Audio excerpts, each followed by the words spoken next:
అందరికీ నమస్తే. ఆంధ్రప్రదేశ్ రాష్ట్ర మాజీ ముఖ్యమంత్రి వైఎస్ఆర్సీపీ అధ్యక్షుడు జగన్మోహన్ రెడ్డి గారు రీసెంట్గా మాట్లాడుతూ లోకేష్ గారి పర్యటన గురించి ఒక మాట అన్నాడు. ఆయన కొలంబోలో క్రికెట్ మ్యాచ్కి ఆయన సొంత నిధులతో వెళ్తే ఈ విధంగా తిరుగుతూ ఉన్నాడు అని చెప్పి మాట్లాడుతున్నాడు. దాన్ని వైఎస్ఆర్సీపీ పేటీఎం బ్యాచ్ కొంతమంది ఏం చేస్తూ ఉన్నారు, దాన్ని ఏదో హైలైట్ చేసుకుంటూ ఉన్నారు. ఒకటి పేటీఎం బ్యాచ్ మర్చిపోయింది ఏంటంటే, గుర్తుపెట్టుకోండి, పేటీఎం బ్యాచ్కి చెప్తున్నాం, వైఎస్ఆర్సీపీ పేటీఎం బ్యాచ్కి, వైఎస్ఆర్సీపీలో కారు కూతలు కూసే వ్యక్తులకి గౌరవప్రదంగా చెప్తున్నాం. నారా లోకేష్ గారు మంత్రిగా బాధ్యతలు చేపట్టినప్పటి నుంచి ఆయన పెట్టిన ప్రజా దర్బార్లు కావచ్చు, ఆయన విజిట్ చేసిన నియోజకవర్గ పర్యటనలు కావచ్చు, ఆయన తెలుగుదేశం పార్టీ కార్యకర్తలకు చేసిన సహాయాలు కావచ్చు, ప్రజలకు చేసిన సహాయాలు కావచ్చు, ఆయన క్యాడర్ని కలిసినది కావచ్చు, ఎన్నో కార్యక్రమాలు చేస్తూ ప్రజలకి నిరంతరం అందుబాటులో ఉంటూ ఏ సమస్య వచ్చినా లోకేష్కి చెప్తే అయిపోతుంది అనే విధంగా ఆయన పనిచేయడం జరిగింది. ఆయన అదేవిధంగా అందరికీ ప్రజలతో ఎల్లప్పుడూ అందుబాటులో ఉన్నాడు. ఓపెన్ ఛాలెంజ్ చేస్తున్న వైఎస్ఆర్సీపీ వాళ్ళకి, జగన్మోహన్ రెడ్డి 5 ఏళ్ళు ముఖ్యమంత్రిగా ఉన్నప్పుడు లోకేష్ గారు పెట్టిన ప్రజా దర్బార్లో 1% ప్రజా దర్బార్లన్నా ప్రజావేదికలన్నా పెట్టాడా? పెట్టలా.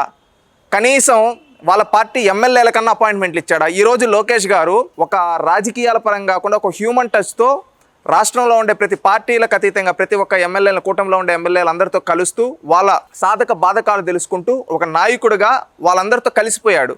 జగన్మోహన్ రెడ్డి 5 ఏళ్ళు ముఖ్యమంత్రిగా ఉన్నప్పుడు కనీసం ఎమ్మెల్యేలకు కానీ ఎంపీలకు కానీ మంత్రులకు కానీ అపాయింట్మెంట్ ఇచ్చాడా? అపాయింట్మెంట్ కూడా ఇవ్వాల. అది మీ బతుకు. ఇంకొకటి, ఆనాడు కార్యకర్తలను కనీసం దగ్గరకు కూడా, గడప దగ్గరకు కూడా రాలి. అంతెందుకు ఈరోజు అపోజిషన్లో ఉంటే కనీసం గడప దగ్గరకు కూడా రానియటంలా జగన్మోహన్ రెడ్డి. అది వైఎస్ఆర్సీపీ కార్యకర్తల బ్రతుకు, వైఎస్ఆర్సీపీ నాయకుల బ్రతుకు జగన్మోహన్ రెడ్డి దగ్గర. ఈరోజు లోకేష్ గారు నిరంతరం ప్రజలకు అందుబాటులో, నిరంతరం ప్రజా దర్బార్లలో, అదేవిధంగా క్యాడర్తో ఉత్తమ కార్యకర్తల్ని, క్యాడర్ సమావేశం ఏ నియోజకవర్గానికి వెళ్ళినా అక్కడ క్యాడర్తో ఫస్ట్ ప్రయారిటీ మీటింగ్ పెట్టుకుంటూ ఉన్నాడు.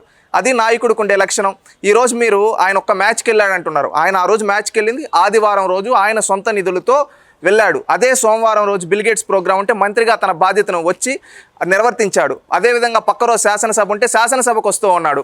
ఈరోజు సూటిగా అడుగుతూ ఉన్నాం, లోకేష్ గారు ఆదివారం సెలవు దినంలో ఆయన వ్యక్తిగత ఖర్చుతో, వ్యక్తిగత నిధులతో వెళ్ళేసి వచ్చాడు మ్యాచ్కి. అది మన భారతదేశంకి మద్దతుగా. అంతేగాని ఆయన ఎక్కడ ఇక్కడ జల్సాలు చేసేది ఎవరో తెలుసా? జగన్మోహన్ రెడ్డి.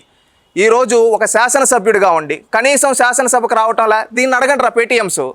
అన్నా, లోకేష్ అన్నేమో ఒక సెలవు దినం రోజు ఎక్కడి నుంచి, గన్నవరం నుంచి అక్కడికి వెళ్ళేసి కొలంబోకి వెళ్ళి మ్యాచ్ చూసుకొని మళ్ళీ రాత్రి వచ్చేసి తెల్లారితాలకి మళ్ళీ మీటింగుల్లో పాల్గొంటూ ఆయన బాధ్యతలు నిర్వర్తించాడు. నువ్వు ఎమ్మెల్యేగా ఉండి కనీసం శాసనసభకు రావటంలో ఏం పీకే పని ఉంది మీకు అని అడగండి పేటీఎంస్. ఈరోజు లోకేష్ గారు అంతమందిని కార్యకర్తలను కలిశాడన్నా, నువ్వు నీ జీవితంలో నువ్వు ముఖ్యమంత్రి అయినప్పటి నుంచి ఈ రోజు వరకు కానీ ఆయన కలిసిన దాంట్లో 10% మందినన్నా కనీసం నువ్వు కలిసావా? కలవలేదే. మీరు ఆలోచించండి. వైఎస్ఆర్సీపీ పేటీఎం బ్యాచ్ మిమ్మల్ని ఏ విధంగా వాడుకుంటున్నాడో జగన్మోహన్ రెడ్డి ఆలోచించండి. లోకేష్ గారు తమ కార్యకర్తనే అధినేత అని చెప్పాడు. మీ బ్రతుకులేంటి? ఈయన కార్యకర్తల కోసం ఇన్సూరెన్స్ పెట్టాం. మొన్న కూడా మీ వైఎస్ఆర్సీపీ కార్యకర్తకి ఎవరికి బాగలేదంటే మీ పార్టీ నాయకత్వం పట్టించుకోకపోతే పార్టీలు చూడకుండా ఈరోజు మానవత్వంతో ఈరోజు సాయం చేశాడు. అది లోకేష్ గారి మనస్తత్వం. ఈరోజు జగన్మోహన్ రెడ్డి చెప్తాడు, నా మతం మానవత్వం అని చెప్పి చేతులు ఇట్ట కట్టుకొని అమాయకంగా. కానీ అతని మతం మానవత్వం కాదురా, సైకోతత్వం రా నాన్న, తెలుసుకోండి. ఎందుకంటే మీ నాయకుడు కనీసం కార్యకర్తలకు దగ్గరికి రాని. ఈరోజు అపోజిషన్లో ఉంటే కనీసం అసలు ఈ రాష్ట్రంలోనే ఉండడు. వారంలో 3 రోజులు బెంగళూరులో ఉంటాడు. ఏం బీకే పని బెంగళూరులో ఏం చేస్తామని అడగలేరా మీరు? ఈరోజు లోకేష్ గారు ఒక సెలవు దినం రోజు ఒక వెళ్ళేసి వచ్చి ఆయన సొంత నిధులతో వెళ్ళేసి వస్తేనే మీరు ఇట్లా అరుచుకుంటున్నారే. కనీసం మీ నాయకుడు ఏడుండి కనీసం కార్యకర్తల కన్నా టచ్లో ఉండొచ్చు కదా? లేదు. అసెంబ్లీకి ఆయన రాకపోయాడు, కనీసం ఎమ్మెల్యేలన్నా పంపించు కదా? అది పంపించలేడు. కౌన్సిల్లో ఏదో బొత్స గారు లాంటి వాళ్ళు పోరాడుతూ ఉంటే బొత్స గారు లాంటి వాళ్ళ స్థాయిని దిగజార్చడం కోసం వాకౌట్ చేసి వచ్చిందని అక్కడ వాకౌట్లు చేసేస్తున్నారు. ఇది మీ చరిత్ర. మీరు కూడా ఈరోజు లోకేష్ గారి గురించి, లోకేష్ గారు చేసిన సహాయాలు కావచ్చు, లోకేష్ గారు ప్రజలతో ఉన్న కనెక్టివిటీ కావచ్చు, దాంట్లో 1% మీకు లేదు. ఈరోజు మీరు కూడా లోకేష్ గారి గురించి మాట్లాడతారా? అవగాహన పెంచుకోండి. మీ నాయకుడు కనీసం మీకేమన్నా రేపు ఏదన్నా అయితే కనీసం మీ నాయకుడు కూడా పట్టించుకోడు మిమ్మల్ని. ఏదైనా యాక్సిడెంట్ అయిందో లేకపోతే ఇంకేదైనా జరిగిందనుకో కనీసం పట్టించుకోడు. ఇక్కడ మొన్న భాస్కర్ అనే కార్యకర్తకు మీ పార్టీ ఆయనకి వస్తే కనీసం పట్టించుకోవాలా? తెలుగుదేశం పార్టీ లోకేష్ గారు పార్టీలు చూడకుండా ఒక మానవత్వంతో సాయం చేశాడు. అది ఆయన చూసి నేర్చుకోమని చెప్పండి జగన్మోహన్ రెడ్డి గారిని. మాటలు తీయగా చెప్పేసి ఏదో బుర్ర జల్లేస్తాం అనుకుంటా ఉన్నాడు జగన్మోహన్ రెడ్డి. జనాలు అన్నీ గమనిస్తూ ఉన్నారు. రేపు రానున్న రోజుల్లో ఇప్పుడు 11 ఇచ్చారు, రేపు భవిష్యత్తులో అవి కూడా రావు. కుదిరితే లోకేష్ గారిని చూసి నేర్చుకొని ప్రజలతో ఎలా కనెక్టివిటీతో ఉండాలి, ప్రజలకు ఎలా మంచి చేయాలి, ప్రజలకు ఎలా సహాయాలు చేయాలో నేర్చుకోమని చెప్పండి. అంతేగాని బురజల్లతాం అంటే బురద గుంట్లది అంటారు జగన్మోహన్ రెడ్డి గారిని ప్రజలు ప్రజాస్వామ్యంలో. అది గుర్తుపెట్టుకోవాలని తెలియజేస్తున్నా. ఇంకొకటి, లోకేష్ గారు ఒక్కరోజు ఇక్కడికి పోయి వస్తే నీకేం పీకే పని ఉంది జగన్మోహన్ రెడ్డి?